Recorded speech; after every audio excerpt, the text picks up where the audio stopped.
It's Wednesday, April the 20th, 2016, here in London, England. I'm Alan Kane, and today I'm talking to David Potter, developer of the world's first volume handheld computer, the Psion Organizer. Good morning, David. Morning. Now, you've had a career distinguished, I think, by three separate phases. You've been an academic, you've been an entrepreneur and businessman, you've been an engineer and technologist. First, you were an academic. Can you tell me about that? Well, firstly, I was a migrant, and I came to Cambridge University as a 19-year-old with a Byte scholarship that I had won, and I studied natural science tripos. Then I went on, did my doctorate in Imperial College London, and I was an academic for quite a lot of years in physics. Yes, you were actually a mathematical physicist, were you not? I was a theoretical physicist in applied physics. And so I was interested in things like a chaos theory and nonlinear phenomenon, of which there's a vast amount in our world. The atmosphere, the future of climate change, the oceans of the Earth, galaxies and the structure of galaxies, and plasma physics, which in fact is the fourth state of matter and covers a lot of the universe. So to study and understand these nonlinear problems, I came to use computer simulation. And I wrote a book on the subject as an academic and published quite a lot of papers in that area. So that's how I came to learn about computers. Those were the computers in the 1960s of mainframes, $1 million a piece, and much smaller than our smartphones of today. Indeed. I mean, these must have been fairly primitive machines compared to today's computers. Yes, they were tiny in comparison. They were very big physically. They had valves and bugs, in the terms of bugs dying on the valves and that kind of thing. So they didn't have anything like the scale of solid-state physics, which is what really changed the world. But they were the first working computers from 1948 onwards. They gradually became more important, and they were they were very expensive at $1 million a time, which at that time was a lot of money. They were used by combined universities or by institutions of government, or maybe by some of the military areas, probably in American, British governments, European governments. You were teaching in London and also in the US? Yes, I taught at Imperial College, and I also spent many summers in America. My research was of interest to various institutes and universities in America, particularly the West. I spent a lot of time there, got to know America that way. And I also taught at UCLA in Los Angeles, which was great fun. That was in 1974, 75, and it was through that experience in the physics department in UCLA that I came across the beginnings of the chip. And I could see what was going to happen, and I could see that this was going to change the world. Because I think all that we've seen about silicon and fibers and LCD displays and so on is the most extraordinary development of quantum mechanics in physics, which was the first half of the century, came to be applied through the second half of the century, and really has changed the world. It's that has multiplied capacity so much. But at the same time, there were the seeds of your career as an entrepreneur and businessman being sown. Now, how did that come about? Well, I was actually in California as well. It was 1974, and I was married. We were thinking of children, and how, if I were to return to England, how would I pay for a growing family? I had a wife who was a journalist, and she wanted to go back to London to work in the Sunday Times, where she has a job, and the LA Times wasn't quite the same thing. So one of the things that was occurring in 1974 was the first great oil price expansion. Indeed. Of price, and it was a time of great unrest. The wealth and success of the 1960s and the challenge of the 1960s had turned into dross in the 70s. And there was a giant crash in the stock market. The FT30, as it was known then, was 520. It fell to 146. I think that's probably the worst fall in our generation. I'm sure. And I saw this happening from afar and thought, this is mad. They must think that Dennis Healy was in charge of things, and there must have been some thought that T-52 tanks were coming down the mall or something. They're being written off completely.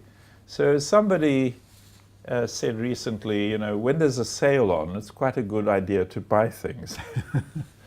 So I had savings of about £3,000, and I wrote to my bank manager and I said, please invest them in the following 6 companies, which I didn't know very much about, but I knew about Rackle Electronics, about GEC, Oni One Stocks, a great company, and anyway, 4 others, and then I forgot about that and went on with my academic business. When I returned to Britain, everything had more than doubled, and of course there was the beginning of the recovery in 1975. So that taught me a little bit about if you research things enough, and I was capable of research, maybe there were opportunities. And I used that to generate the capital that I used to form Scion in 1980. Yes, also in 1975, duvets played a part in Yes, your that's career. good. That's how it happened. It's a nice little story. We had our first child in 1975, and just to have a break, I went skiing on a packet tour down to Austria, I think, and I had a very pleasant 4 or 5 days and a bit of exercise in the Alps. I came back on a newish aeroplane carrying people. I used to go by train, but on an aeroplane, and I looked around as we were flying back, and I thought to myself, all these Brits have been skiing and sleeping under duvets. And so clearly they're going to come home, they're going to throw away their blankets and buy duvets. So I researched for whether there was a duvet supplying company in Britain. And I found one. I went to John Lewis and I found one. The company was called E. Fogarty.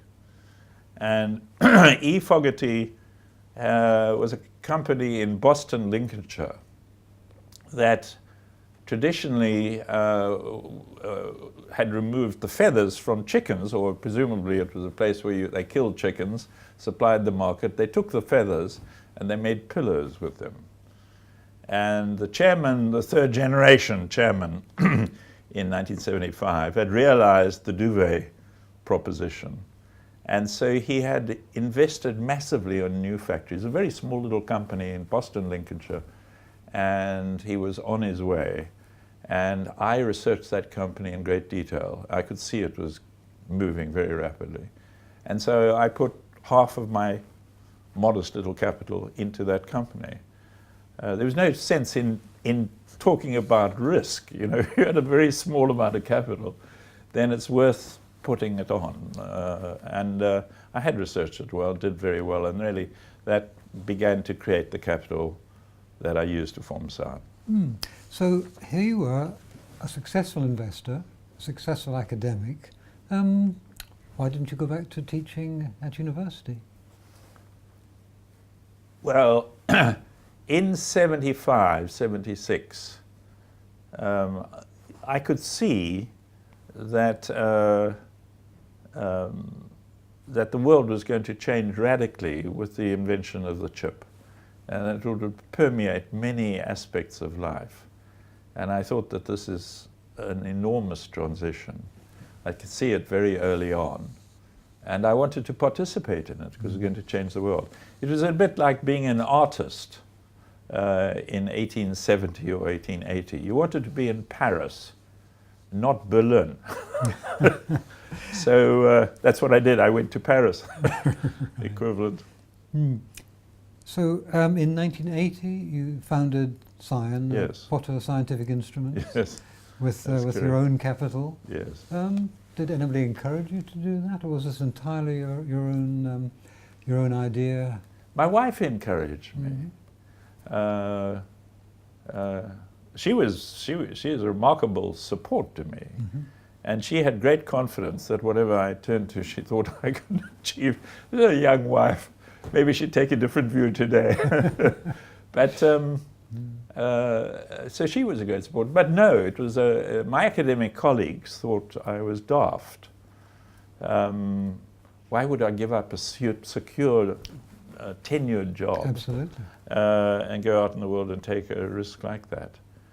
Because that's where the frontier was, and I didn't feel that I was quite in the frontier in the physics areas that I was involved in. But I thought this really was a giant frontier, and I wanted to be in. So no, it was an unusual thing to do in Britain. It was 1980. Margaret Thatcher had just been elected the Prime Minister a year before, or 9 months before. In America, we had Reagan coming to power. Yes. And both of them set about cleaning up the 70s in very robust form. We had the Rust Bowl. We had a big recession. I won't call it a depression, but it was a severe recession. It was known as the Rust Bowl recession because it put out of work too many people in places like Illinois and Chicago, Yes. and our equivalents in Britain. And so my advice is that, when there's a recession, it's the best time to start a business. Capital's available, interest rates fall, capital's available, and the opportunities, in the phrase of Schumpeter, an economist, Austrian economist, I think about 1916, he talked of gales of creative destruction, the destruction of the old industries, and out of that kind of coming the new. So actually, ironically, it's a good time to start a business when things are tough. So Potter Scientific Instruments, it sounds as if you were already looking towards hardware at that point. Yes, I mean, actually, I think the instruments was slightly conjured up from the Greek letter psi. It fitted, yes. And of course, being a physicist, I thought psi was a nice letter. It's a Greek letter, psi. And it's the wave function, by the way, typically used in quantum mechanics. And that's really what I was concerned about the electronics of solid-state devices. So can you describe how you set about forming this company? I mean, you had your own capital, but how do you do it? Well, I had to find out how you did it. So I went and registered a company. And ironically, the company, the way you register a company, at least then, is people make them up here in the city for £100. So they put £100 capital into this company. It's got 100 shares, and it's given some name that's never been had before. They use computers to find the name. At that time, I bought a company off the shelf like that, just a shell, nothing, and £100. I paid £100 and £50 for services to do it. And the company, interestingly, was called Red Cheer. Maybe I should have kept that. It's quite a nice name, Red Cheer. And so I did that. Then I found a little office at the back of an estate agent, a very small one. And then I began to explore what was going on to the extent I could in Britain in this area. So this was very new and kind of unknown, but there was the beginnings of movements going on in Britain, in Sinclair, for example. There was a fellow in Cambridge I discovered, Herman Hauser, and he was running something whose name I've forgotten, but it became Acorn. There were odd people who worked for British Airways mainframe computer services, but at night they'd go home with a few chips and things and make their own little microcomputer and write software. They had to machine code it. They had to put in the numbers into these funny little devices. And so they were doing all kinds of things. So there was a little undergrowth developing beneath the forest of big companies, of Babcock and Wilson and GEC and so on, where people were doing, they were just interested. They were interested in what this stuff was about. In America, in parallel, Apple had already got going, beginnings of Apple in 1977. Yes. And of course you had the AIM microprocessor and computer in Albuquerque, which I happened by chance to know well, in New Mexico. And that's where Bill Gates had migrated to in 1975, I think, to write the first software. Yes. BASIC, I think, for that device. So there were weird people, odd people, doing interesting things. But it wasn't very mainstream. It was very minor indeed.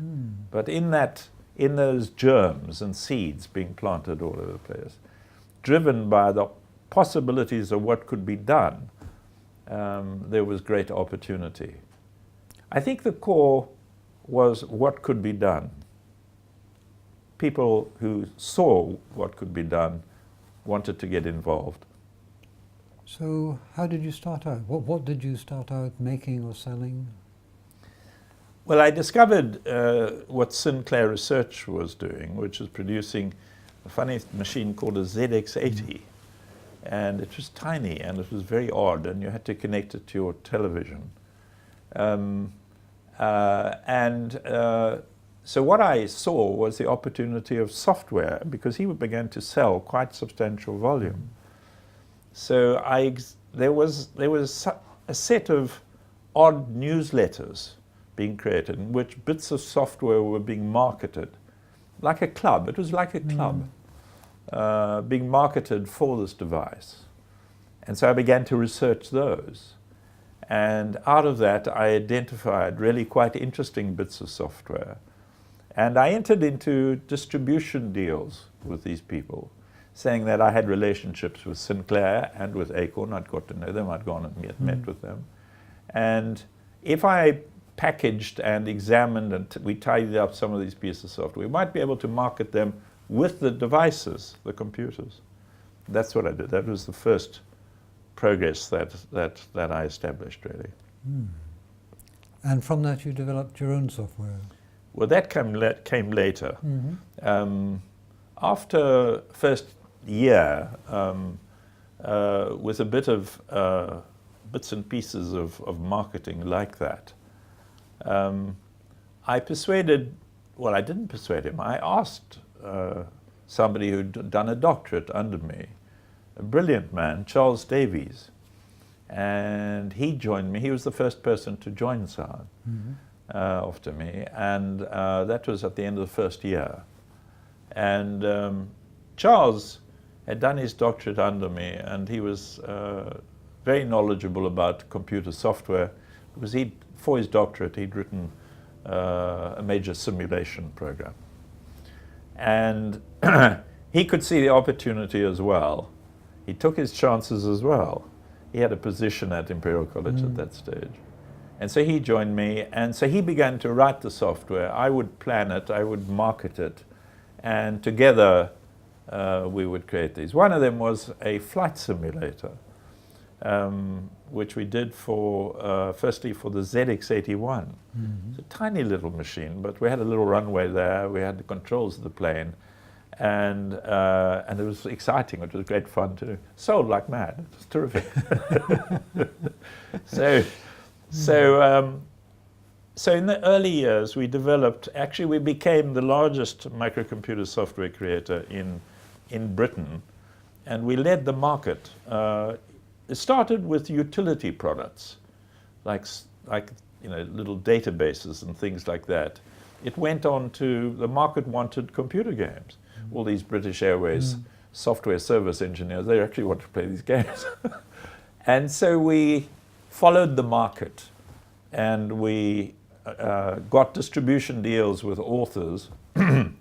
We we put our brand on it, and we sold it with Sinclair and with Acorn, who of course were greedy for software for their machines. And I think it's true to say that by the end of 82 and by 1983, we were probably in Europe the biggest producer of this kind of software. Did it seem risky at the time, or were you always certain that this was going to become a business? It's a good question. No, I think that by the end of the first year, I was confident of what we were doing. And in our second year, we made an enormous profit on just originally the two of us. By the end of that year, we must have had about 15 people. And they were quite funky people. They were odd collections of people who had learnt how to program these microprocessors embedded in these machines. So in our second year of trading, we turned over 1.6 million pounds. Now, to me, 1.6 million pounds at that time was an enormous amount of money, and we made a profit of 600,000 pounds. In our next year, we turned over 3.2 million, and we made a profit of 1.6 million. So we were well on the way. But you were self-financing. Yes, you had no borrowings. No borrowings, no. I did have a facility I discussed with the bank. I had 100,000 pounds when I started it from research and investment. And my wife looked at this and said, we need to buy a house. So we used half the money to buy a house. The other half I kept. And so I also had a second mortgage, if I'd needed it, on the house. But didn't need it, didn't use it. So you were doing really very well in terms of Yes. computer software and game software. Yes. And we were becoming skilled in it, and we had a very good team. On the one hand, my wife needed the house. On the other hand, Charles Davies, at the end of our second year, said, look how much money we've made. We should invest it in a VAX mini computer. And we did. And this is an odd thing to do for a company writing software for microcomputers. Yes. But the point about it is that a VAX was a very powerful mini computer, take as many as 24 seats, people working together. And it had simulators for all the microprocessors, and it had compilers for all the major programming languages. So even assembler language, you needed to convert it into machine code of a particular microprocessor. But as we moved on to C and so on, using object-oriented code and bigger machines later on, the VAX was a powerful workroom for our team.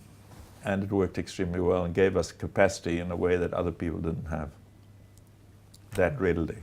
Indeed. But in 1984, you launched the Organizer, the first handheld. Yes. That seems a big jump from Yes. this very profitable Yes. software business to Yes. this very new, Yes. probably quite risky Yes. device, something you have to manufacture. Yes. Tell me about that. Well, yes, it was radical, and as I approached the time when we're going to launch it, I thought that we needed larger capital, clearly, to finance stock and inventory, things like that, and the timescales were drawn out,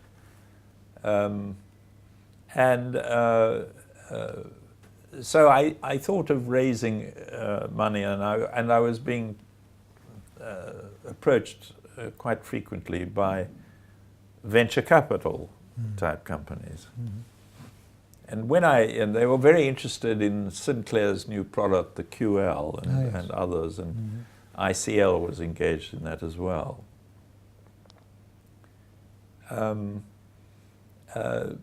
But at the end of these meetings, I would fish out an early prototype model of the Organizer, and they'd look at me with some horror. They'd put it away, please. We only want the software. That's what they could see. It was quite interesting. So your comments are entirely correct. It was higher risk. On the other hand, why did we do it? Well, the core reason we did it was this, is that by this stage in early 83, end of 82, we'd really built up quite a team, and they were very academic and intellectually powerful. We had a very strong team. Quite a lot had been drawn from the universities, from Imperial College and elsewhere, and joined us. And they didn't quite fit with the company going on to be a major player in computer games. So that was one issue. The second and perhaps core issue was So this. you mean they were a bit high-powered for that? No, it's not that. I don't want to say that people writing computer games are not high-powered. Of course they are. It's just that the utility, in some sense, was maybe we were quite puritanical in our nature. You know, where was the utility? It was great fun, but did it really add value in a wider social sense? So there was another more mundane reason, is that the companies from Cambridge, which we were particularly associated with, Sinclair and Acorn, were companies which didn't have a strong financial base. And some of their methods of operations, if there was a downturn, might be pressured. And we felt that we were far too dependent just on a few companies, and a few American ones as well that we touched on, but too narrowly based and too dependent on the hardware manufacturers of that particular type. And so we thought that we should diversify in some way. And it was Charles Davies and I think, in a Greek restaurant saying, what are we going to do? You know, how are we going to develop? And why don't we, the PC at this stage was beginning to come out substantially, widely. Yes. But they were expensive and they weren't mobile. And so you'd have one per office where 10 people would use the same PC. So the idea of portable computing, the idea that people had personal information, although it was alien to most people, they hadn't thought of such a thing. That was our great idea. We had this great idea in the Greek restaurant. People really did have personal information. And we should build a device for that, for ordinary people. And this was exciting because potentially it was a very wide market. That was the origin of the idea. It would give us a diversification. We had a lot of profits and savings in capital. We could get more. And it was worth trying a really radical, different, opening up a completely new area of business. Did you have people on board who could do the hardware, the design work, the hardware? No. So we went off and hired more from Imperial College. They weren't from Imperial College. They were a variety of places, but the core person came from Imperial College. And I hadn't been his tutor or supervisor, but a colleague of mine at Imperial College had been. And Charles had mentioned him to me. And so I rang up this old colleague of mine and said, what do you think of Andy Clegg? And Andy Clegg had actually, in his year as an undergraduate, come out top of the year. And he'd gone off, and he didn't want to spend his life in academia, and he'd worked for, I think, one of the military companies to begin with, and then for hunting surveyors, I think they were. He worked on boats down in the South Atlantic and places like that. And Andy wasn't very pleased with life when I rang him up and got hold of him and said, why didn't you come and try something different? Now what he had been doing since leaving Imperial College was in fact designing hardware equipment for surveying purposes and so on. So he had wide experience of creating his own boards and design and so on, and he was enormously bright. And he joined us. And I said to Andy, this is the idea we have. And there are 3 very big problems with it. And it's your job, firstly, to solve these problems. And the first is size and weight. and thirdly, battery life. And when you turn the machine off, it's got to keep its memory. Now that was a very big problem because we couldn't, in a small device, put a disk drive in there. Anyway, Andy, enormously creative fellow, imaginative, went about and he kept coming back to me month after month, said, what about this? And he produced a little Hungarian disk drive. You know, can you imagine these things coming out of, at that stage, the Soviet Union empire? It seemed unlikely. Anyway, it was too big and it would use too much power. And one day he came to me and he said, why don't we store the information in EPROMs? These stood for electronically programmable read-only memory. And you could remove the information and do it again by using a little ultraviolet lamp, which we could package in a box. And that was actually the solution. We provided durable memory as well as short-term memory. The organizer, the design and engineering of the organizer should be accorded to Andy Clegg. And he did a fantastic job. He was a brilliant fellow. He came from Manchester and he was very Lancashire in his approach. He was very lean and mean about the resources that you use, which is exactly what we required. Right. And his engineering was brilliant. He also had a level of quality which was outstanding. Did he also do the actual form factor design? No. There we searched for a company and we found a small company called Fraser Design Limited. And in Fraser Design Limited, he came and pitched to us. I briefed him. I gave him specifications and what we were trying to do, briefed him. And so they came back with concepts, and the person who presented these concepts and who'd worked on it was a man called Martin Rutherford. And we had pitches from about 6 different companies, including some very grand companies as well as smaller ones. We chose Fraser Design, and Martin Rutherford was the designer. And later we helped Martin Rutherford set up his own business, which was called Therefore Limited, and is flourishing still today. Right. So Martin and his team, others in his group that he formed, came to, and indeed they've done business right across the world, all over the place. So he was terrific, yeah. Good. So all of this work on the organizer was funded out of your profits from the software business? Yes, but we also raised £1 million for from the venture capitalists, which I mentioned earlier. At least that's the way it was going to be. And then 2 friends of mine who had heard that I was about to close a deal with a large American-British venture capital, Apex it became, but a much younger Alan Patrikos at that stage. Yes.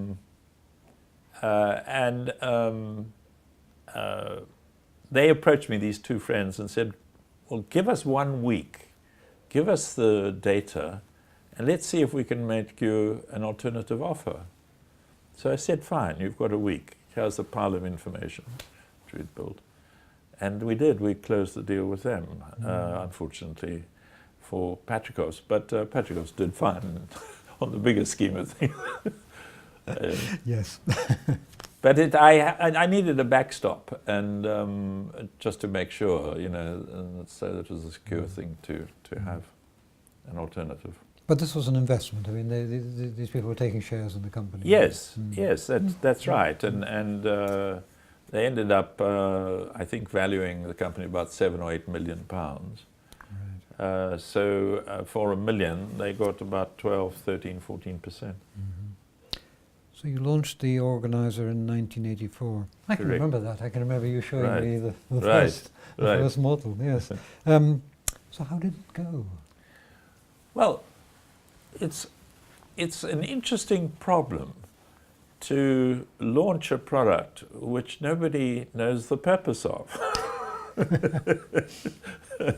I mean, Yes, usually it's the other way around. I can remember you saying your wife used it as a journalist to keep her names and addresses. Yes. And I thought, well, that's interesting. Well, yes. By then, you know, a variety of us we were using the devices from an early batch, but the marketing was a difficult issue, but an interesting one. The idea of a personal computer, personal mobile computer, which dealt with one's own information, was a radical idea, and people didn't recognize that they had personal information. But if you looked at them, they carried bits of paper around, and they had notebooks, and they lost their paperwork and their diaries and goodness knows what else. And so, in fact, we had recognized that, in fact, there was a great deal of information. And we also need to couple it to other devices, other machines, connect to the PC and so on. How did we do it? Well, I started in the first 6 months directing advertising and marketing to explain the need, or to point out the need, and also to describe what it did. Mm-hmm. And the first batch was 10,000 units, not very much. And this went out all over the place to different kinds of people. We rapidly found that a lot of businesses came to us, including Marks and Spencer. Mm-hmm. And they said, well, these devices would be terrific to organize point-of-sale equipment and so on. And in fact, our first successes with these devices was in the commercial world, less the personal world. We were disappointed with the personal sales early on, but we had excellent demand from commercial applications. However, so Marks and Spencer came to us, and we did a huge amount of business with Marks and Spencer over the subsequent years in different devices as they evolved. At the same time, we began to get the message across to ordinary people, and we built the next 10,000 and then the next 10,000. And we were beginning to build up what I'll describe as a consumer market. We also learnt an enormous amount from these very early stages. And after 18 months, at the end of 85, beginning of 86, we launched the Organizer 2. And the Organizer 2 was an evolution of the one, but it included a lot that we had learned. And particularly, it had a much more substantial software system inside it. And we had a team working away on that very dense software to put into a very small amount of memory. But the Organizer 2, in fact, was a very substantial leap ahead. And my half-brother, Collie Mars, was also a key software member of the software team. And I remember as he was checking the software and checking the machine late at night to make a final release. And I stayed with him through the night and others there. And we had to meet a deadline to release everything. Everything had to be checked in great detail. And we were in good shape. And Collie turned to me around about 3 o'clock in the morning. I think I'd gone out and got some McDonald's burgers for them or something. And Collie said to me, he says, "This one's going to run. This machine's going to run." And it did. The moment we launched it, it just took off. And that established the beginnings of establishing the volume markets that we had envisaged. I'll make a further remark. Our marketing then turned to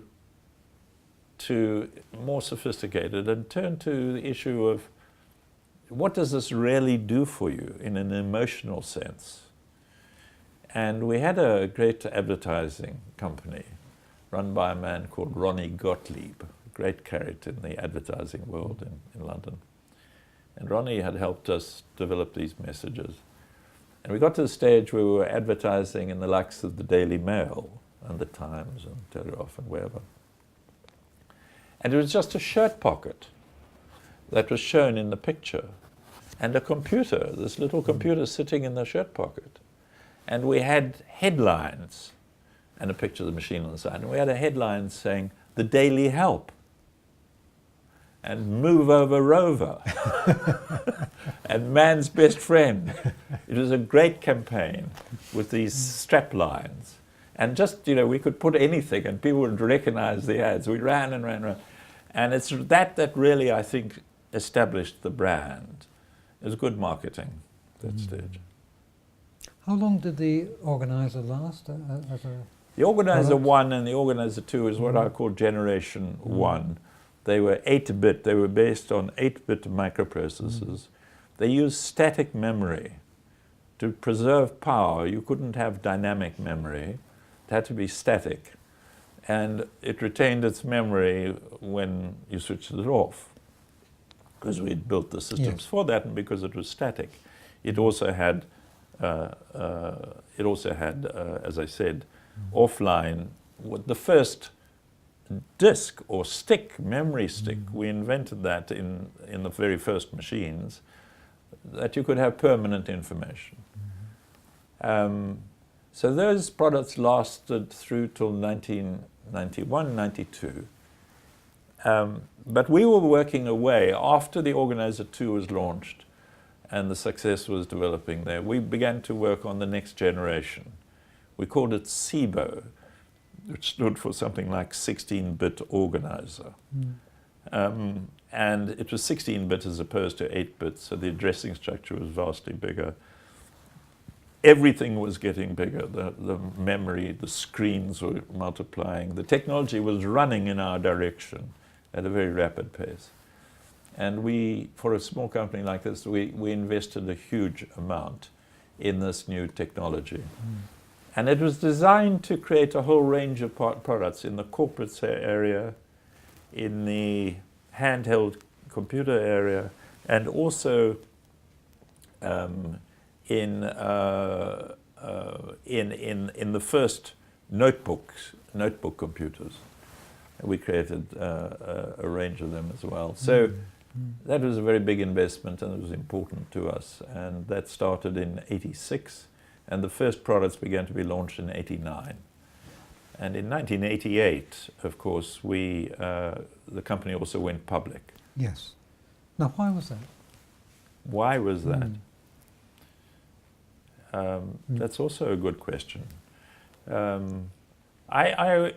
I thought about that with great care. If you've got a company which is moving very rapidly through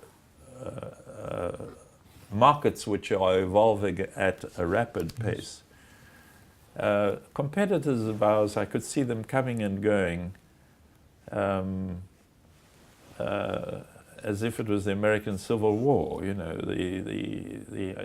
Tragically, the collapse rate was very rapid. Yes. And yet the birth rate was very rapid.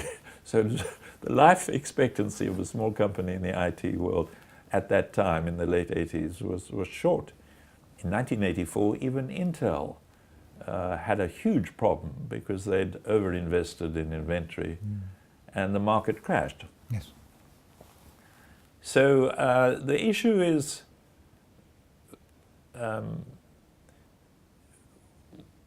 would I take the risks if the company was owned by me and a few of our executives, or would it flourish better with a wider capital base, a wider market, independently of the founding individuals? And I decided that the latter was the case.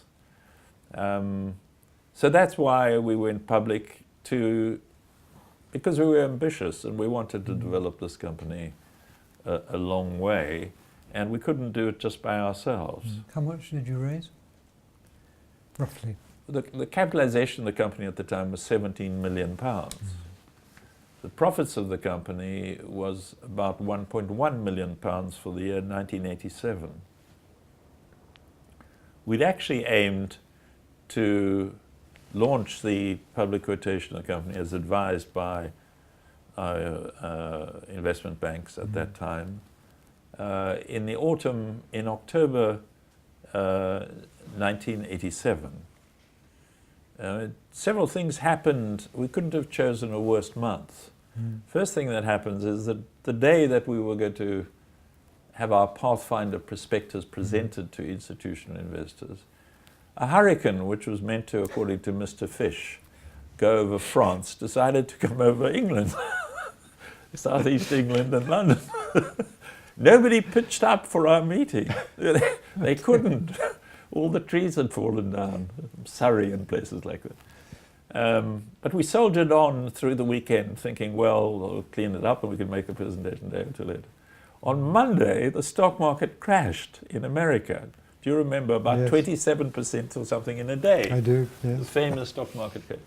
So at the end of that day, I felt a bit bushwhacked, and I said to my colleagues, friends, let's just forget about this flotation business. We will wait until the world normalizes and think about it again. So we pulled it. It was impossible, clearly, with the Wall Street crash. But that rapidly, the market rapidly reasserted itself by the spring of '88, February. And so we were advised we couldn't float at that time. So we did. That's why it was in March 1988. At that time, the time of the flotation, what was your product range? Obviously the organisers. Were you still doing software of any kind? I had a great colleague of ours. His name was Owen Joffe. And he ran servicing and so on. And we practiced for answering questions before the real presentation.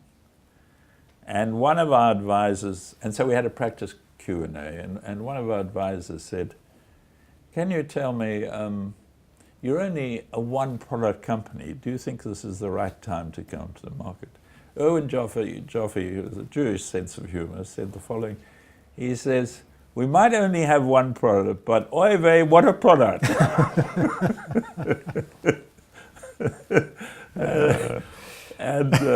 So that's the answer to your question. We were a one-product company, although there were industrial versions, consumer versions, and pretty wide markets for them.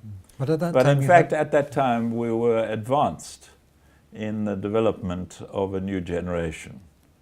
And so we couldn't tell them that, but we just have to tell it like it was at that time. But working away, we had a large R&D, and we explained that. But you weren't making any profits from software, I mean from the games business anymore, were you? Correct. It was a modest contribution. But the organizer was going from strength to strength. And so in fact our revenues and our profit outlook was very positive. And in any case, in the next year, we expected new generations to come along. Of course, the problem with new generations is you have to find your way when you introduce, again, more radical products than you had. So with the Organizer series, I mean, you pioneered solid-state disk. Yes. And you pioneered mobile operating Yes, systems. correct. And in fact, as time went by, most of our R&D, of course, was in software. The company's origins were software, producing chess and Hungry Horse and flight simulations. Yes. But the software involved in the Organizer, the operating system, the applications inside the devices, was very advanced of its type and very demanding indeed. And on top of that, we had very large amounts of utility software, such as RS-232s, things like that, peripheral devices, and indeed basic software which would be required by all users. Okay. So also in 1998, that's 10 years after the float, Yes, you formed the Symbian venture. yes. Can you tell us about that? What were the reasons for Yes. that? How did it come about, and Yes. why was it important? Well, we went on to launch the second generation of devices in '89. That did cause us some difficulty. It was also a period of recession in Britain and Europe and America. But we came through that, and the next generation of devices, the Series 3 as they know, hit bigger and bigger markets and were much more powerful devices. In '92, which was after the launch of the Series 3 family, I was invited down to Nokia's properties in London, South London. They asked me to come and talk to them about the future of handheld devices, computers, and how I saw it going. And they would talk about cell phones. So that was '92. 1992, I think, was also more or less the launch of GSM, which Nokia, of course, came to dominate and became a world standard. At that time, it was early days still with cell phones, and they were used by executives and people like that, and they were so important, some of these executives had to have a man carrying a box for them. So it was a rapidly evolving market, and clearly the cell phone was going to become very big. So what I did is I gave them this presentation, and I started my presentation by describing the nature of handheld computers and saying there were 3 difficulties that we faced and that would improve progressively with the passage of time and advancing technology. And they were the same thing I told Andy Clegg: size, weight, and battery life. And they then gave me a presentation on cell phones, and they had the same 3 problems: size, weight, and battery life. Of course, also the presentation of the screen and the use, the manual use of these devices. So that started the relationship with Nokia. By 1996, 97, it was clear to us that these 2 things were going to merge, and that we should perhaps talk to the cell phone makers about merging the 2 types of products. And that's how it happened. And Nokia and Ericsson and Motorola we talked to all of them. They were the big giants of the cell phone industry at that time. And they all knew the same thing, that data was going to come and play a bigger and bigger part in the nature of the cell phone, as it is today. So some of this is speaking on your phone. A lot of it, vast amount now, is of course data of various kinds. Indeed. Just stepping back a bit, what was life like as a public company after you floated?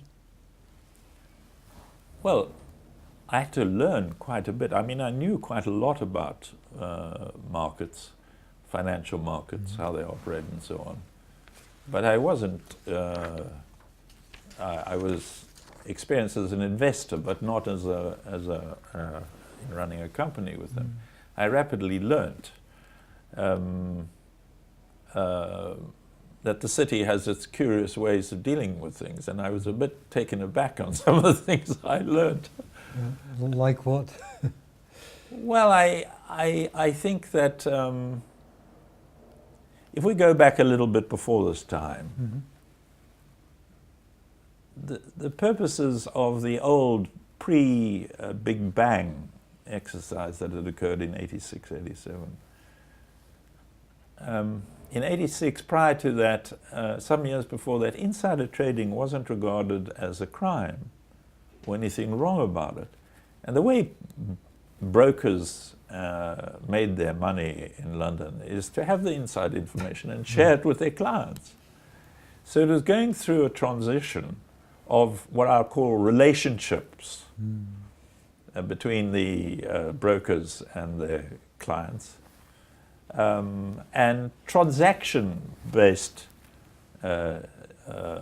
functions of the city, which were more focused on the individual transactions at an efficient way and a competitive price.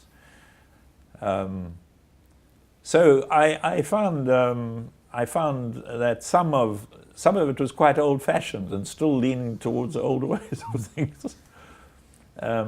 As we saw later in the decade of 2000s, the city, some of the city got up to quite unusual practices, and I think there's been a clean out since the bad events of 2007, 2009. Now, you talked about the rise and fall, particularly of America. I think I should qualify what I've just said a little bit. Yes. And just say that the bulk of people acted entirely properly, but there was a lot of practices that people had got used to, which they thought were okay, but I think in hindsight, and thinking about how it worked, it wasn't.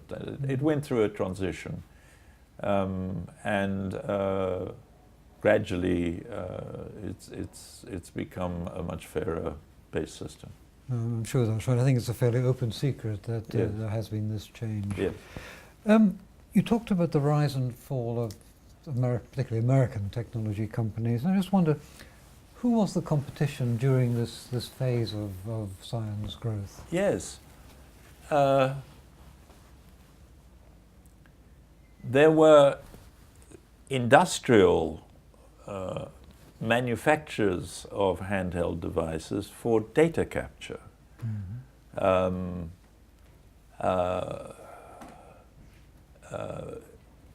In different kinds of environments, it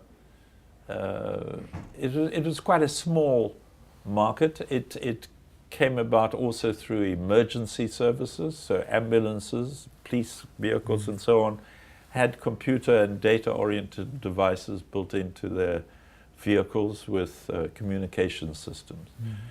And there was also means in America particularly of capturing data for inventory management and things like that. So that was one part, established and kind of quiet, if you like.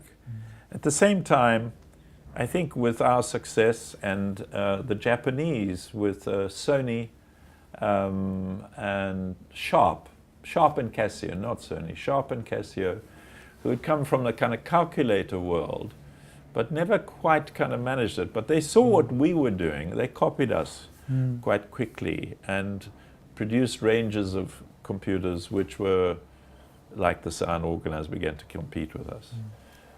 And then we had Palm develop in America as an alternative way of having this personal information, which they did away with the keyboard and only had a screen.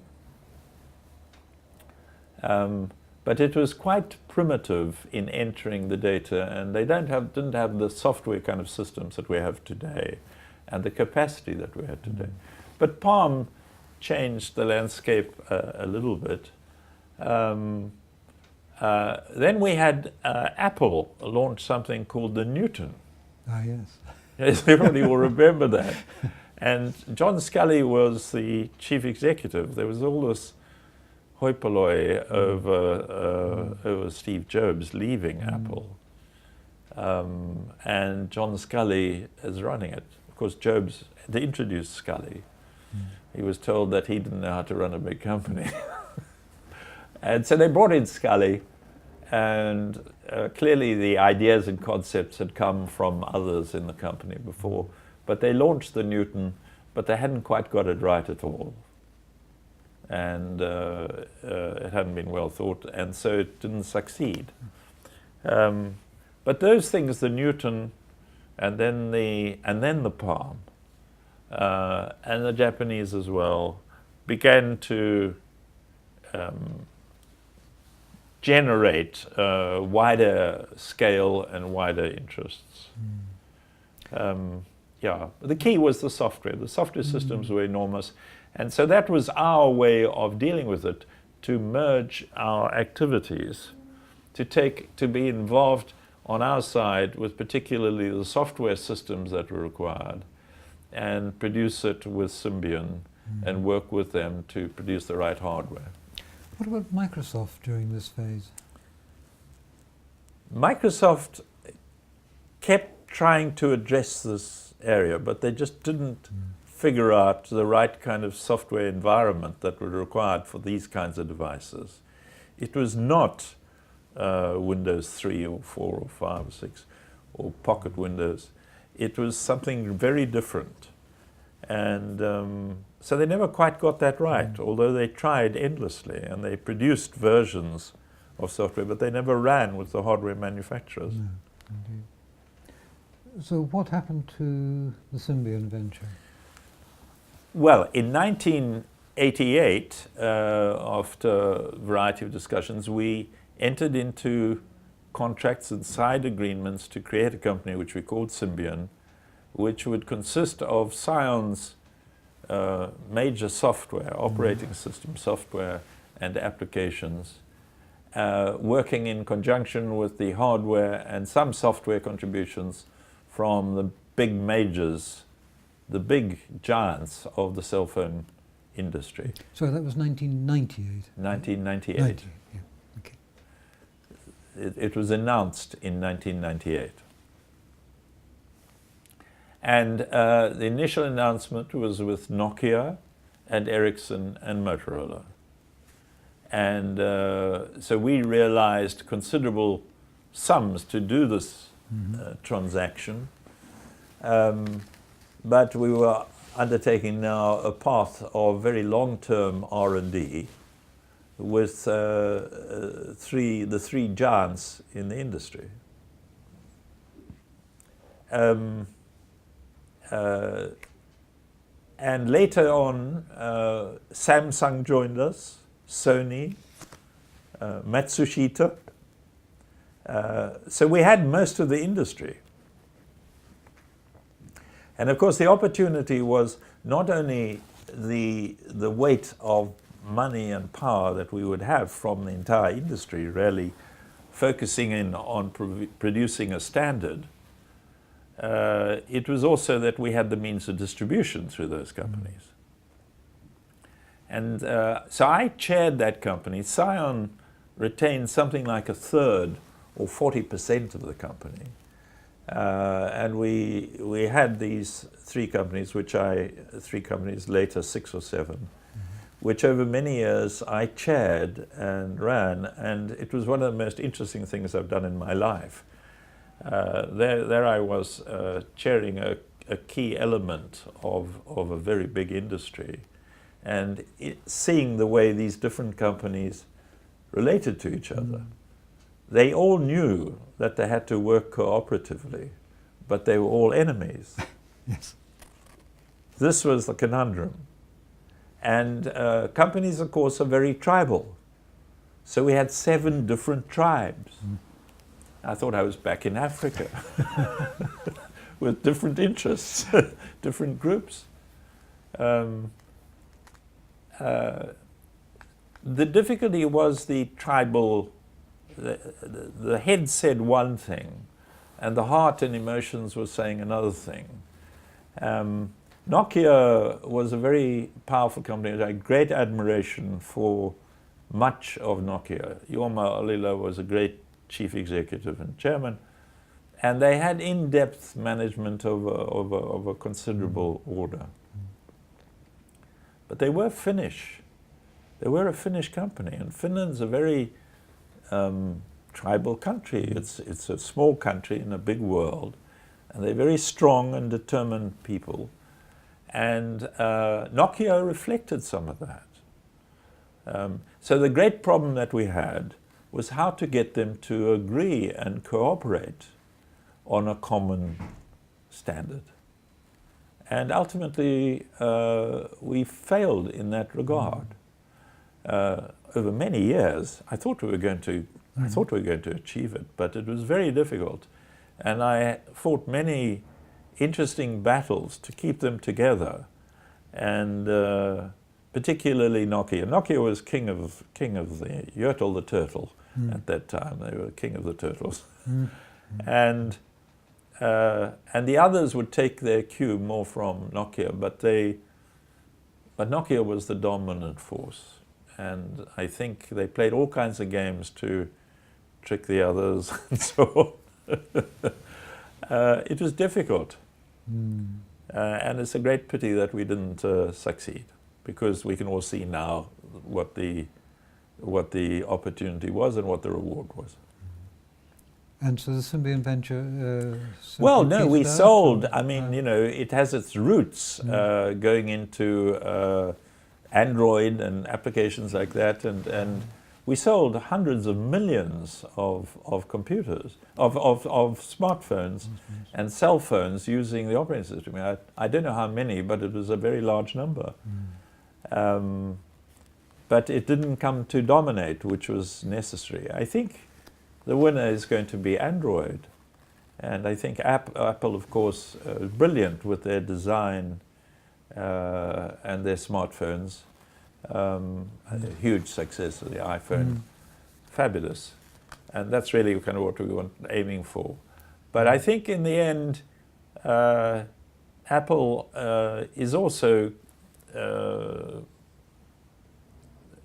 comes from a certain domain, a certain kind of customer, a certain set of values and attitudes. All companies have their culture and their values, and Android, supported in the East by giants like Samsung and many others, just has the weight and the scale that I don't think Apple ultimately will. Do you think Apple's made a mistake in sort of ring-fencing iOS?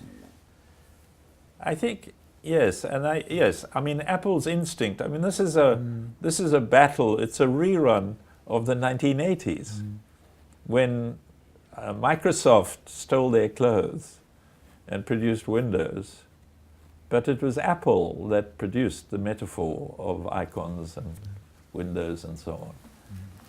So Apple created the environment that we've come to use with mice and icons and Windows. And they tried valiantly to control that. But the problem that they had was they wanted to own too much. And if you are going to generate a world standard, you can't do that. You must share it. And I think this is the problem with Apple right now. And I suspect that Apple is concentrating ultimately on the content. Yes. And I think the software and hardware will be coming out of the East more. So I'm just trying to understand, at this stage, how successful was Psion as a company? I mean, was it still growing, or what?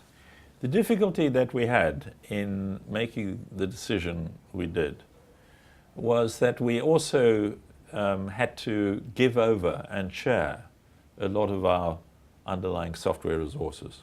That was the Achilles heel, and that hurt us. And when Symbian did not succeed on the very grand plan that it had, we did not achieve what we would have hoped there. We had a more modest part to the other companies, and we had to focus more on the industrial side and on communications. And that was a smaller side. And the handheld computer, of course, inevitably did merge with the cell phone. But without Symbian, we didn't really have a position there. So we concentrated in the corporate and industrial side. Psion went on to for many years. I stood back for health reasons. I stood back in 1999 as the chief executive, but continued as chairman. The company, I retired in 2009, The company was sold to Motorola some years later. Right. When were you born and where were you born?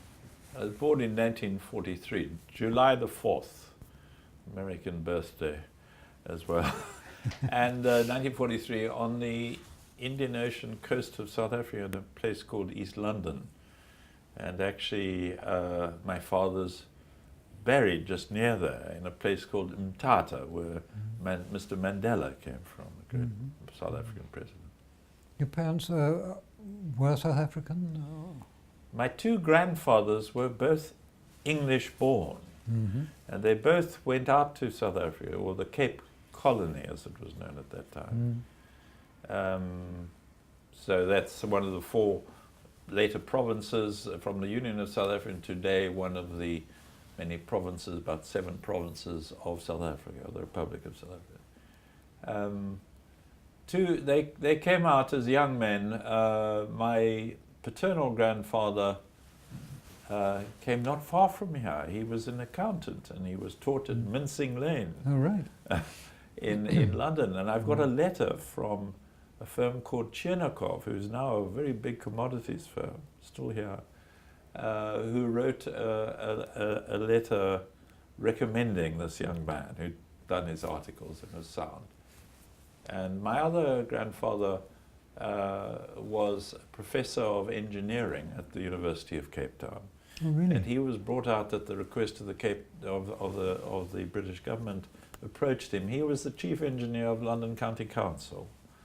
And he had polio as a young man. And so he had a very short leg on one side, and he was difficult to get around. And they said, it's very difficult for you to be contracting with us, but we have a need following the Boer War we think, to create a union of South Africa, and the most important, to be able to educate young people about engineering, civil engineering. The new country will require learning in that area. So he accepted and he went out. My two grandmothers were both born in South Africa, of English and Irish origin. And your father, what did he do? You know, I don't know, because he died when I was very, very young. Oh. And so I never knew him, and he didn't. And I think it's an important, I think as you get older, I always thought as a youngster that I didn't really need a father because I was fine. I was a very happy child. But on reflection now, I look back and I realize that it was a very, very formative part of the person I came to be, not having a father. I was brought up in my grandfather's home and grandmother's home, the professor of engineering, on the slopes of the University of Cape Town. And my grandmother was a remarkable woman. She was one of the first graduates, university graduates, as a woman in the world, the very earliest decade, the first decade of the last century, 1900s. And she did classics. So it was quite an academic kind of family. My mother returned there when my father died, returned there, and we were brought up in that environment. Your mother didn't marry again? Or? She did. Ah. And I mentioned Collie Myers. Yes, It's my half-brother. Right, okay. So you were brought up in really a very academic Yes.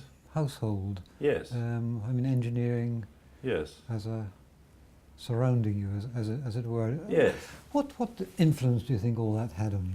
A great deal of influence. Can you describe I was that? very lucky. I was brought up, I mean, both of them, my grandfather died quite early. I was only about 5, but he was I can remember as a child, this was an eminent man, and of course later I discovered just how eminent he was, because he really was the father of civil engineering in what is now South Africa. And there are many infrastructure. He was from Lancashire. He was the most interesting man. His papers were left to me, so I've got them. And he was talking about town planning and the nature of town planning in a very modern way. This is in the Cape Town of that era. He was talking about the issues of the different peoples of South Africa, So he was very much a kind of liberal English gentleman at that stage. My grandmother was a wonderful woman, and she played the role of a mother, really. And my mother played the role of a father because she went out to work every day. Yes. Yeah. Did she never talk to you about your father? No, not really, which is odd. I've got pictures of him. My sister remembers him better.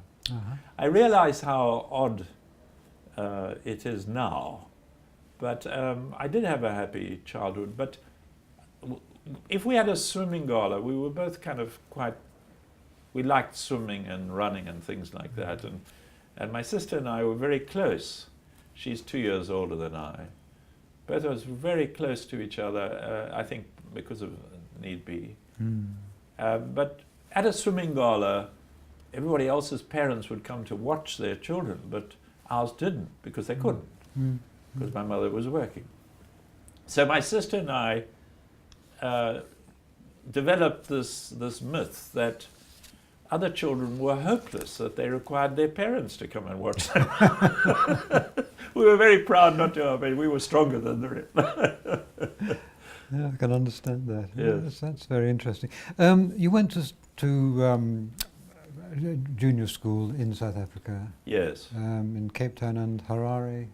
And then a bit at the age of 9.5, 10, my mother remarried and we moved to Zimbabwe, as it is now.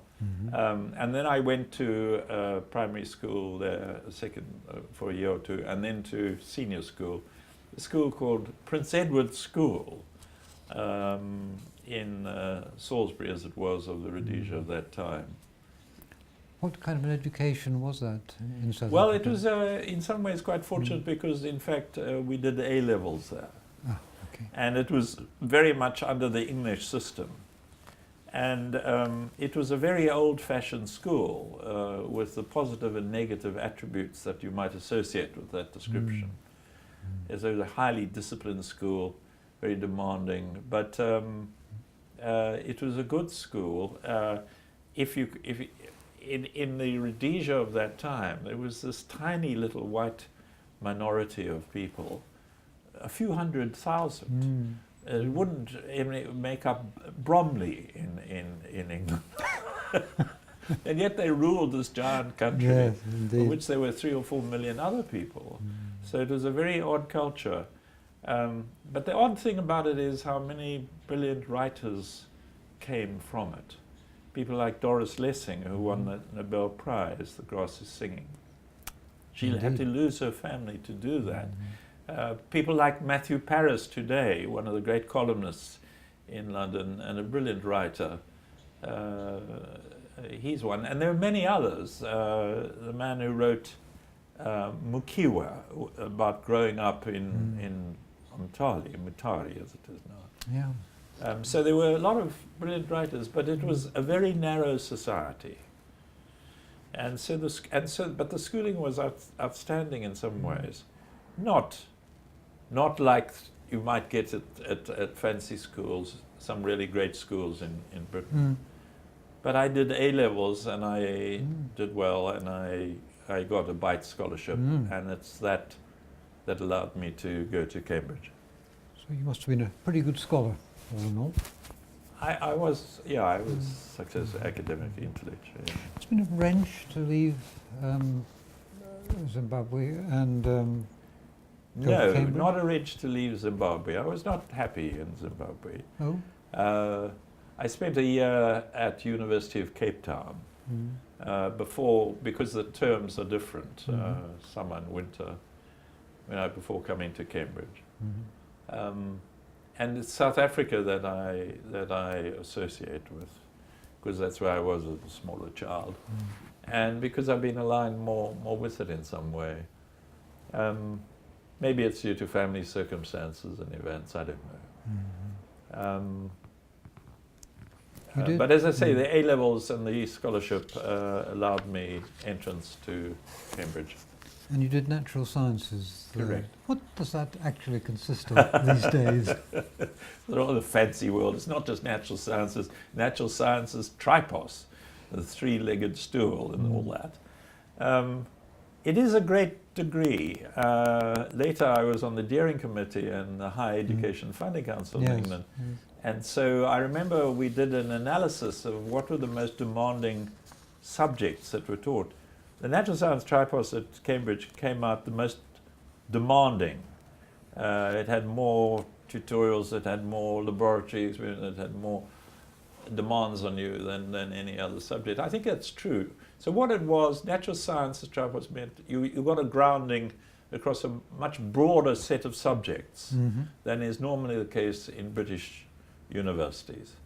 I rather admire the American four-year degree where your first 2 years you really do take quite a wide spectrum of subjects. It gives you a wider grounding and you specialize in your major in the last 2 years. In the tripos is a bit like that in the sciences. You couldn't do the humanities. You could do philosophy and history of science. You could do chemistry. You could do crystallography. I did crystallography, which of course was a great grounding for what happened later. Exactly. And of course also in the life sciences. So it is a broad degree. And then you went on to Imperial to do your PhD in mathematical physics. Yes. I mean that's basically theoretical physics, is it? It was theoretical physics in the applied application. It wasn't dealing with nuclear particles or the frontiers of astronomy. It was dealing with nonlinear phenomena of more complex physics, hydrodynamics, fluid mechanics. It was much, to study these things, I began to use computer simulation of complex nonlinear problems. So if we look up at the sky and we look at the vapor trails, if you look at a vapor trail in a jet far up, you'll see it clear and white and streaming behind the jet. But a little bit later on, you'll see twirls of eddies. That's something called the von Karman vortex stream. It's a nonlinear phenomenon. And if you study these things, there's all manner of things in life that this describes. Okay. I get the impression that you've been, through your career, very much your own man. Are there people you can point to who've been important mentors in your career? Yes. There's a man called Keith Roberts who worked at the Culham laboratories in Oxfordshire. He did his doctorate in 1939,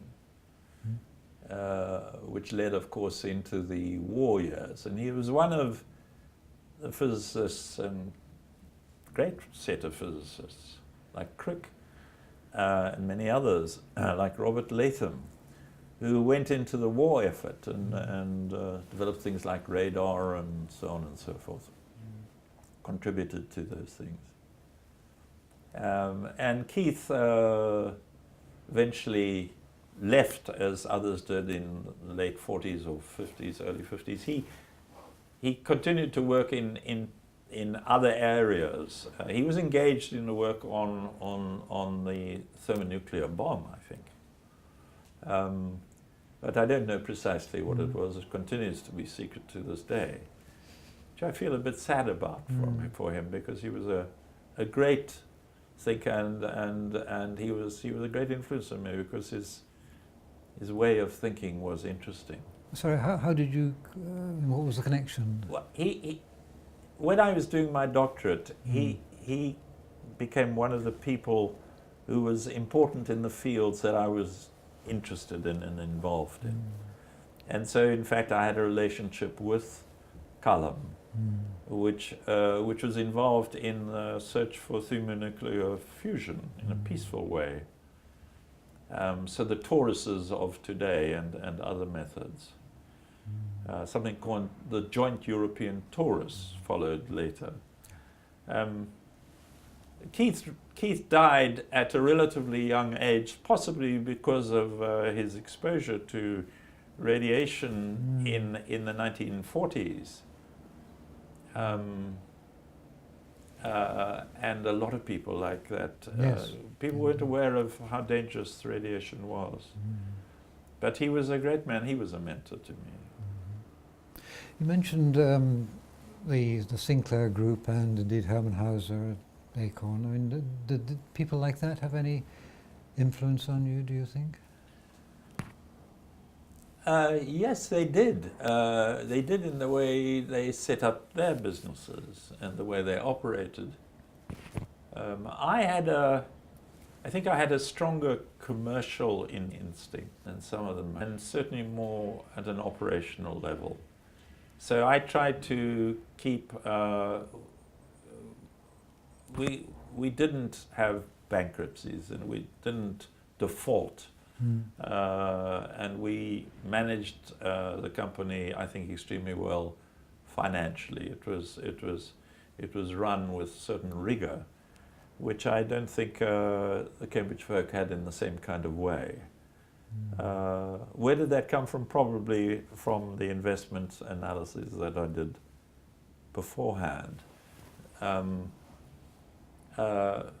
think but there were mentors, lots of mentors along the way in different fields who affected me. I think it's about ways of thinking. And I'm not going to suggest that physicists are the only people in the world who have a particular way of thinking. Although it must be commented that economists, there was a stage when they were a bit jealous of physicists, their models that they can make. Yes. The great beauty of physics was that you always have to test it against experiment. And I learnt in what I'll describe as the queen of the sciences, physics, that this very hard discipline, that for every idea you had, there was only a rare one that was right, and you, even though you were theoretical, you had to produce constructs which could be measured and tested, and that was the arbiter. That's the beauty of the subject. It's also its limitation. Indeed. And I mean, you went into university teaching straight after your PhD. Yes. What was the appeal in that? Well, I enjoyed doing my doctorate. I was consulting in a lot of places. My papers got published and were of interest. And I was thoroughly enjoying myself. And I love, to this day, I love the focus of an intellectual issue being pursued to the bitter end. If you run a business, you can't do that. It's a very different world. I think it's a great thing about a society is that we provide lots of money for many people to carry out research and thinking, and our constructs are such that we give them a lot of freedom to do that. That's wonderful, because that's what you have to do if you are pursuing an issue of intellectual issue of relevance, and you're going to pursue it in a high quality way. If you're running a business, you've got to worry about lots of other things, and you've got to ensure that people are facilitated and that they do it, not you. So in an older age, it's been quite nice to be able to get back to some issues where I can concentrate single-mindedly and in a very directed way. So the worlds are very different. They each have their value, they each have their purposes. We need scientists in great measure, and we also need entrepreneurs, in fact, more so for the well-being of our society and economy. When you look back on Scion now, how do you see it? I mean, it's a company which had great success, but perhaps in the end failed. It still exists, I believe, but yes, I think the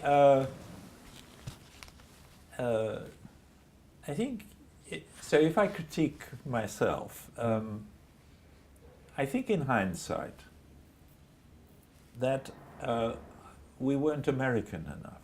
Mm-hmm.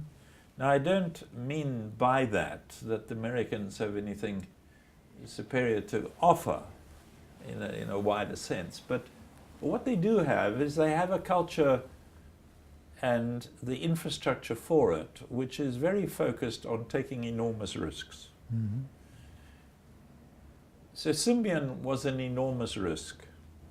And I think in hindsight, I should have sought to fund it on a much larger scale and to gamble everything on that. Mm-hmm. On the other hand, I needed to address the market, and so it was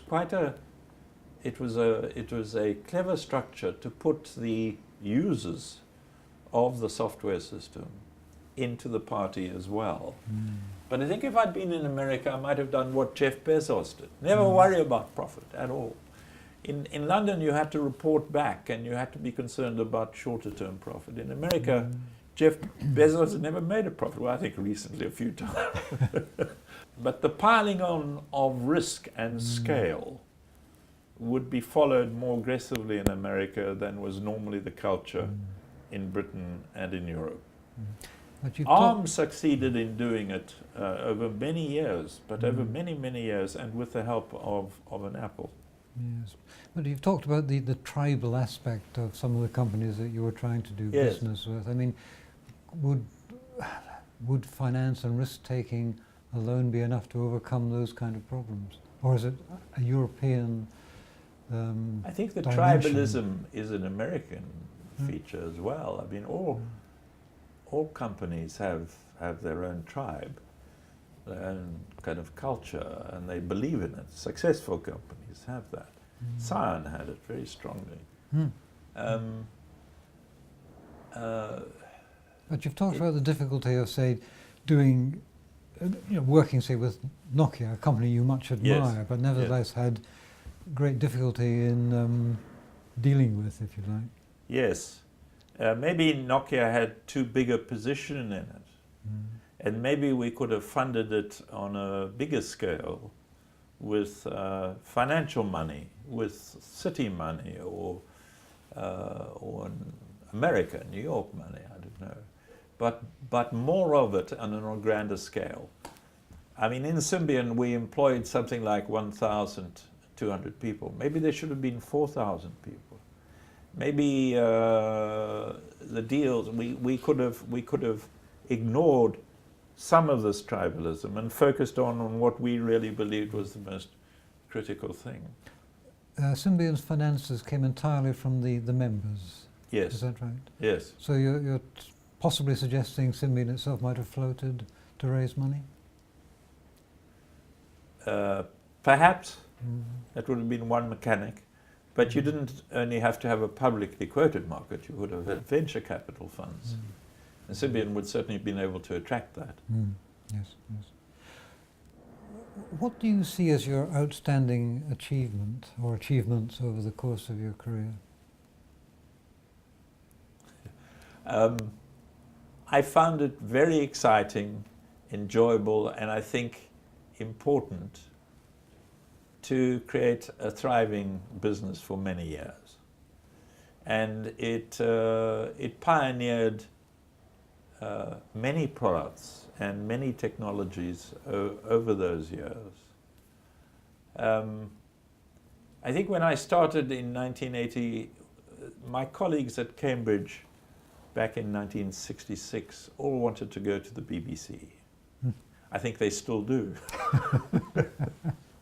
I think to be adventurous and to go kind of off left field and right field and so on, and in different ways, unusual ways, is less common than a healthy society would need. So I think that creating businesses and entrepreneurship is of enormous value. It's absolutely vital to a society. I think that in Britain we don't have enough of it. And so that's what I'm proud of doing.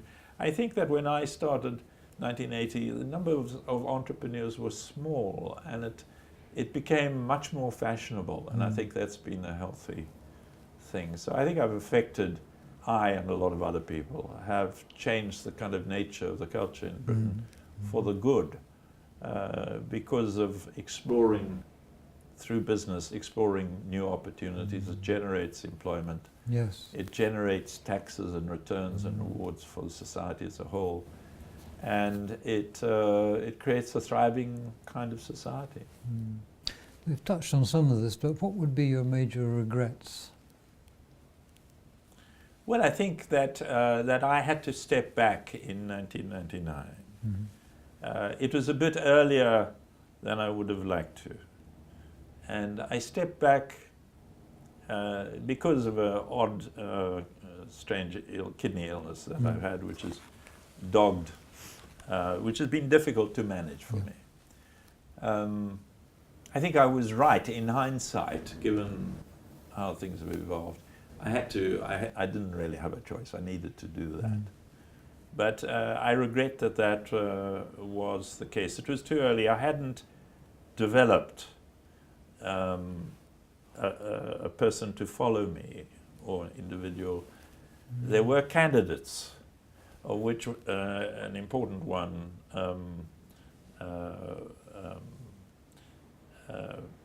was too young at the time to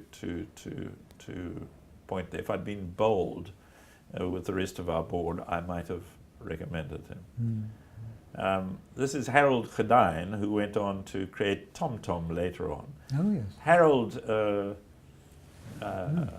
I helped to nurture from a very early stage back in 1988, 87. And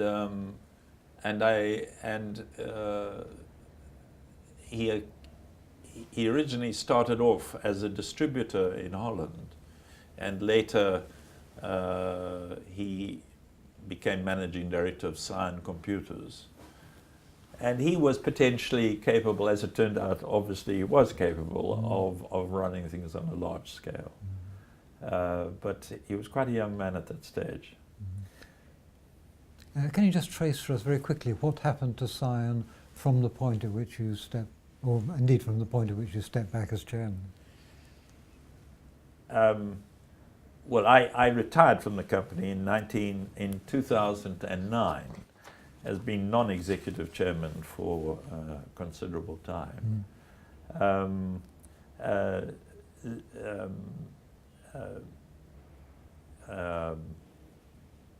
Thinking back for a moment, the board continued, and the company was strong in the industrial sector of handheld computers and communications, and the systems that go with that.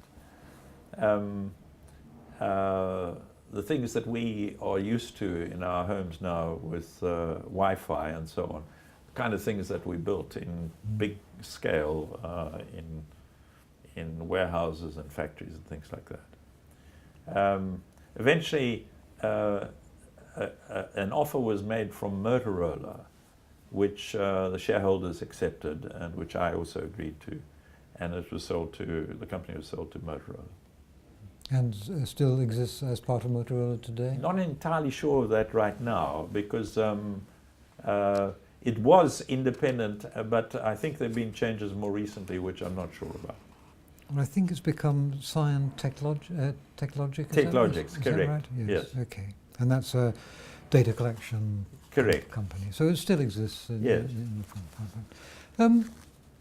Again, we've touched on some of these things, but are there any serious mistakes you think you've made? Oh, yes.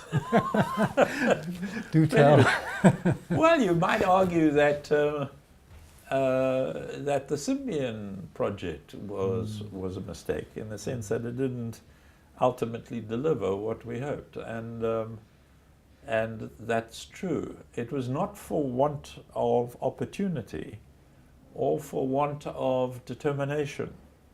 As I said earlier, I think it was a major challenge in my life, and it was most interesting. I can remember, for example, holding a board meeting of the industry. It was the telecoms industry in Tokyo, and they wouldn't let the director from Samsung, who was a shareholder, come in because of Korea and Japan or something. we solved the problem eventually. He came and we had our board meeting. So we had board meetings all over the world, and it was very, very interesting seeing the behavior of a giant industry like this and how these giant organizations worked with us. Interesting. And chairing that, I euphemism. did a huge amount to keep them together. And I think I achieved a great deal. But ultimately, we didn't succeed in moving Nokia particularly and others to a much more radical vision of what was likely to transpire. And so that's a regret, and that's an issue. Would I do it again? Yes, I would have, but I think that I might have done it in a slightly more independent way with external funding rather than internal funding. Did you, at the start, did you have a clear view of how the industry would develop? Well, the start was 1980, so the answer to the question has to be no. But what was quite clear to me is that the new chips being created and the associated peripheral, the types of chips, the whole technology of silicon surpassed my expectations. We were, of course, soon familiar with Gordon Moore's famous Moore's Law, and that proved to be quite an inspirational perspective. It was founded on what you actually had to do in the fabrication of the devices. So doubling every 18 months and so on in size and in reduction in price as well, de facto per unit, halving in price, was a formula that you could justify in terms of how you made these things. Ultimately, you're restricted by the atomic wavelengths that you end up at, the atomic scale that you end up. So the statistics on which you rely for the equations that we have used to create the silicon of today starts kind of breaking down, or at least a barrier comes to be. And so this is not going to go on forever. It's going to come to a halt. And other technologies might or might not take over, I don't know. But we still got a long way to go in terms of application, in terms of the technology, in terms of application as well. So the physics is kind of coming towards a barrier, and that will eventually halt the rate of progress in that way. So how do you see the industry developing, say, over the next 5 or 10 years? Well, the next 5 or 10 years, the same again. We've got more and bigger and greater. The frontiers are different now. The frontiers have to do with data on a giant scale. When I refer to you can learn more from bits than atoms, the libraries the databases of information that we have in all the different fields that we all occupy as human beings, of the sciences on the one hand, or social behavior through government databases on another, and a zillion other areas of interest, are so giant that exploring these and understanding the relationships between what the data tells us of different factors becomes hugely valuable. And so your world of journalism is in the process of extraordinary transition. Absolutely. The social sciences and economics, marketing in companies, some of it with rather negative connotations. The power of governments to know what we're all up to some might see this as a good thing. I see it as quite a bad thing because of issues to do with privacy and the freedom of the individual. It's a very kind of Orwellian world that we're beginning to look at and worrying. So it's in those areas that the huge advances are to come, not so much of what has been achieved historically in terms of that's been done. That's part of our history now. But our new ways of working together the new ways of organization, of everything we do in groups, of businesses, of academics, the way you research. It's wonderful how you can research. In 1980, we had typewriters. And you didn't have computers really typewriters. And you didn't have computers really to do those things. What advice would you have for a young person entering the industry today?